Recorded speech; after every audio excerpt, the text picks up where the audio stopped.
Salam, Assalamualaikum warahmatullahi wabarakatuh. Salam sejahtera untuk kita semua.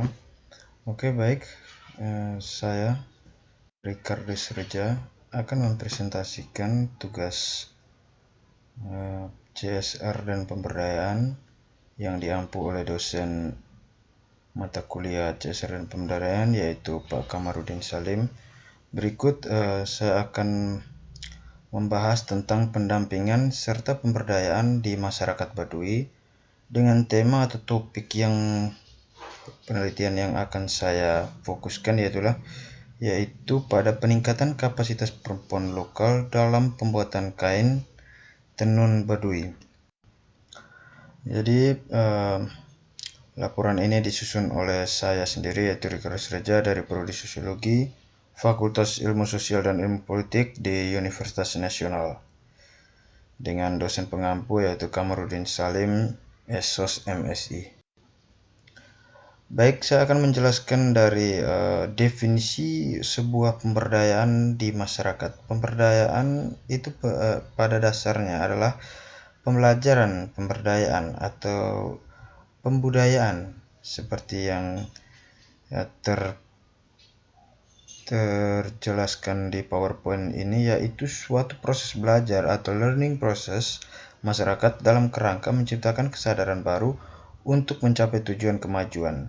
Nah, untuk mencapai kemajuan tersebut, untuk mencapai tujuannya, diperlukan perubahan sikap, baik mental, cara berpikir, dan perilaku masyarakat yang sehingga dapat mendukung kemajuan, antara lain perubahan dari 1. Sikap mental, cara berpikir, dan perilaku statis rasional menjadi dinamis, modern, dan rasional. Setelah itu kesadaran naif, apatis, pasif. Setelah itu kesadaran dan kebiasaan konsumtif, ketiadaan kelembagaan atau organisasi, terbentuknya kelembagaan organisasi lokal yang produktif dan rasional. Nah, untuk mendorong terjadinya perubahan-perubahan sebagaimana yang kita perlukan, pendekatan ahli pengetahuan, transfer of knowledge, alih nilai atau transfer of value, alih kesadaran yang dilakukan melalui pendampingan dengan tugas untuk melakukan dialog dan sharing secara terus-menerus pada masyarakat. Nah, untuk adanya pemberdayaan, maka kita harus adanya pendampingan.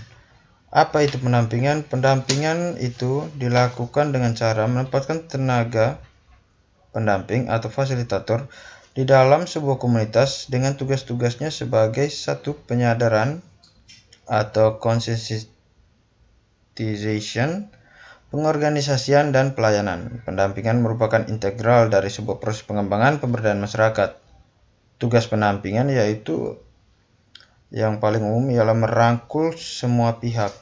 Pendampingan atau juga disebut fasilitator tidak sekedar dituntut untuk menguasai teknik tertentu dalam memfasilitasi melayani, tetapi juga harus membangun kemampuan semua pihak, masyarakat, pemerintah lokal, lain mengenal konteks program secara keseluruhan, seperti aksi-aksi bersama antar stakeholder harus didasarkan atas pemahaman yang sama tentang visi dari suatu program tersebut.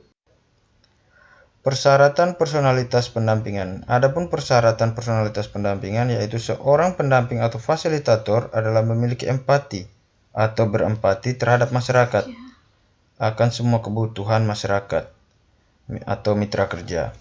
Fasilitator merupakan orang yang mampu berempati atau berbagi pengalaman dan mengabdikan dirinya secara utuh atau purna, baik waktu atau full time, berdasarkan ilmu pengetahuan yang telah dimiliki.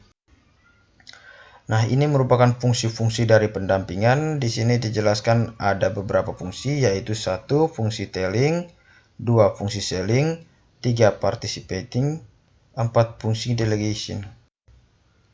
Nah, berikut juga dijelaskan adanya peran pendamping. Nah, peran pendamping di sini dijalankan dengan berbagai kegiatan untuk mendorong, mendukung, menstimulasi kegiatan dan juga usaha masyarakat transmigrasi baik dalam bidang sosial, ekonomi, dan budaya. Peran ini dijalankan dalam bentuk upaya 1. Mendorong timbulnya inspirasi kreatif atau antusiasme masyarakat untuk berusaha dan memenuhi kebutuhan ekonomi rumah tangganya. Setelah itu melakukan mediasi, membangun konsensus masyarakat, mampu melihat kemampuan anggota masyarakat, serta peran teknis. Seperti banyak hal di lapangan yang memerlukan keahlian tertentu dalam masalah yang bersifat teknis seperti pembukaan, teknik produksi sesuatu, aplikasi komputer, dan lain-lain. Jika dimungkinkan dilaksanakan sendiri, tetapi jika tidak, maka perlu adanya pendamping yang dapat mendatangkan pelatih atau ahli dari luar. Adapun peran pendamping juga di sini merupakan peran edukasi. Peran ini yaitu menuntut aktifnya seorang pendamping dalam memberikan masukan atau input baik dalam menjalankan kegiatan sosial, ekonomi maupun budaya. Peran ini dijalankan dalam bentuk upaya atau proses yang terjadi dalam 4 proses seperti yang telah saya paparkan. Sekarang saya akan jelaskan proses dari perolehan data. Nah, perolehan data. Peneliti ini menggunakan metodologi etnografi dengan pendekatan kualitatif. Data didapat dari teknik observasi, partisipan tersamar, wawancara mendalam, studi dokumentasi, dan studi pustaka. Penelitian ini fokus pada visualisasi tenun suku Baduy, meliputi filosofi menenun, proses pembuatan motif, teknik menenun, pola pewarisan tenun, dan faktor pendukung lestarinya tenun suku Baduy. Adapun filosofi pembuatan tenun di suku Baduy, yaitu filosofi dan tata cara membuat motif tenun suku Baduy, merupakan amanat dari para leluhur. Motifnya diambil dari pencerminan alam atau pikuku suku Baduy, dan ada juga yang merupakan kreasi sendiri. Teknik menenun. Masyarakat Baduy itu menggunakan teknik menenun berupa buatan tangan yang menggunakan ATBM atau alat tenun bukan mesin dan dikenal dengan sebutan pakaratinun atau peralatan tenun. Berikut pola perwarisan tenun menenun suku Baduy. 1. Pola perwarisan dilakukan dengan cara patuh terhadap pandangan hidup atau pikuku suku Baduy. Setiap ibu akan mengajarkan kepada anaknya, serta anak sendiri belajar dari teman-teman sebayanya di sosompang atau di teras rumah. Tenun Baduy hingga sekarang masih bisa bertahan, yaitu disebabkan oleh beberapa faktor. Di antaranya, penduduk suku Baduy sangat taat kepada amanat para leluhurnya untuk memenuhi kebutuhan sandang, faktor keyakinan dan filosofi Baduy, faktor geografi, keterbatasan, interaksi, identitas, faktor ekonomi, dan juga kemitraan. Adapun hubungan atau korelasi tenun dengan perempuan Baduy, yaitu 1. Bagi masyarakat Baduy, menenun itu mengajarkan kedisiplinan. Setiap anak perempuan yang lahir di Baduy sedari kecil, mereka akan ditanamkan kedisiplinan yang tinggi dengan cara mempelajari aturan adat dan juga nilai-nilai masyarakat adat Baduy. Salah satunya berhubungan dengan aktivitas menenun tersebut, di mana mereka meyakini kegiatan menenun merupakan wujud atau ketaatan yang dilakukan oleh perempuan Baduy terhadap aturan adat dan yang mereka junjung. Satu hal yang menarik, kegiatan menenun hanya boleh dilakukan oleh kaum perempuan saja.